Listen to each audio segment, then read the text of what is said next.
আজকে আমরা সম্মানিত প্রধান উপদেষ্টার সাথে এবং তার সাথে অন্যান্য সম্মানিত উপদেষ্টারা উপস্থিত ছিল, তাদের সাথে আমরা দেশের ব্যাপারে, দেশের কল্যাণের ব্যাপারে কথা বলেছি এবং নির্বাচন সংস্কারের ব্যাপারে আমরা কথা বলেছি।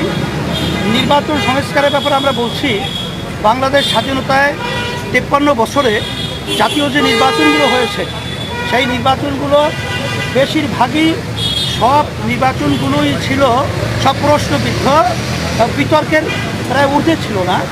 বিধায় আমরা পিয়ার সিস্টেম, অর্থাৎ প্রতিটা ভোটারের সেখানে ভোট মূল্যায়ন হবে এবং জাতীয় সরকার যেটা আমরা বলি যে সমস্ত প্রতিনিধি, সমস্ত দল তাদের দলীয়ভাবে তারা মার্কায় বাংলাদেশের জনগণ ভোট দিবে, ভোট আনুপাতিক হারে সেখানে প্রতিনিধিত্ব সংসদে দায়িত্ব পালন করবে, এই পদ্ধতি আমরা বলেছি এবং সেটা খুব চমৎকার এবং তারা সেটা আমাদের প্রস্তাবটাকে তারা ভালোভাবেই গ্রহণ করেছে এবং এটা নিয়ে তারা আলোচনা পর্যালোচনা করবে।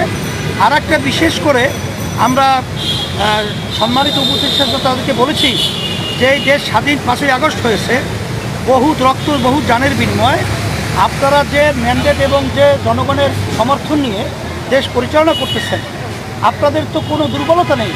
তাইলে কেন যারা নাকি খুনি এবং যারা নাকি দেশের টাকা পাচারকারী এবং যারা নাকি দুর্নীতিবাজ, এরা কিভাবে দেশ থেকে পালালো, এইটা আমাদের বোধগম্য না। এটা জাতি কিন্তু এটা মানতে চায় না, আর আপনাদের দুর্বলতাই কিন্তু এটা প্রকাশ পেতে চায়।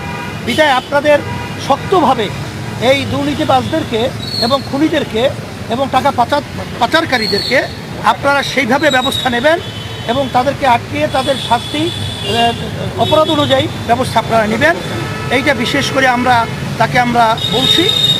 আর বিশেষ করে আর ওই স্বৈরাচার এবং যারা নাকি এই খুনি এবং ফ্যাসিস্ট, এরা যেন আবার বাংলাদেশের মধ্যে বিশেষ করে যারাই হোক তারা যেন নির্বাচন করার সুযোগ না পায়, এই বিষয়টাও আমরা উপদেষ্টার কাছে বলেছি।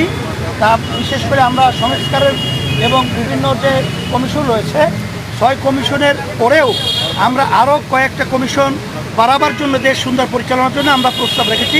সেই প্রস্তাবটা এখানে 9টা আছে আমাদের, সেটা আপনারা দেখে নেবেন। আপনাদের সকলকে ধন্যবাদ জানাই।